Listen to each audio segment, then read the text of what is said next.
Education person. But ఏంటంటే జగన్ వస్తే బాగుంటుందని నా ఒపీనియన్. ఎందుకంటే మనకి ఇంతవరకు ఎవరు కూడా విద్య పైన అంత ఖర్చు పెట్టిన క్యాండిడేట్ అయితే ఎవరు లేరు.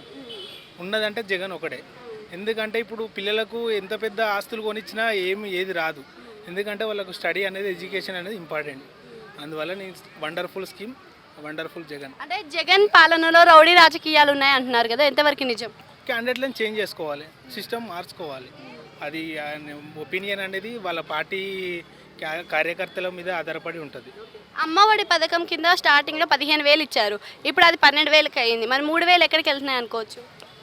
వాళ్ళు స్కీమ్ తగ్గించిందంటే ఇంకా ఏదైనా చేయడానికే కావచ్చు, ఇంకేదైనా స్కీమే కావచ్చు, అదంతా మాకు ఐడియా లేదు. బట్ ఏంటంటే మంచిగా ఉంది ఎడ్యుకేషన్ పరంగా. As a education candidate person కాబట్టి ఎడ్యుకేషన్ అనేది మోస్ట్ ఇంపార్టెంట్. ఇప్పుడు ఆస్తులు కానీ ఏది కానీ పిల్లలకు ఏది కొనియని అవసరం లేదు. ఎడ్యుకేషన్ ఉంటే ఏదైనా ప్రపంచంతో పోటీ చేసే అంత కెపాసిటీ అనేది వాళ్ళ దగ్గర ఉంటుంది.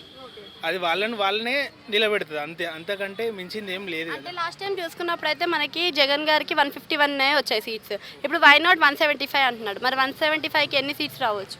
175కి మినిమం యాజ్గా ఇప్పుడు పవన్ కళ్యాణ్ అండ్ టీడీపీ ఒకటైంది కాబట్టి 120 వస్తాయని నా ఒపీనియన్. Thank you.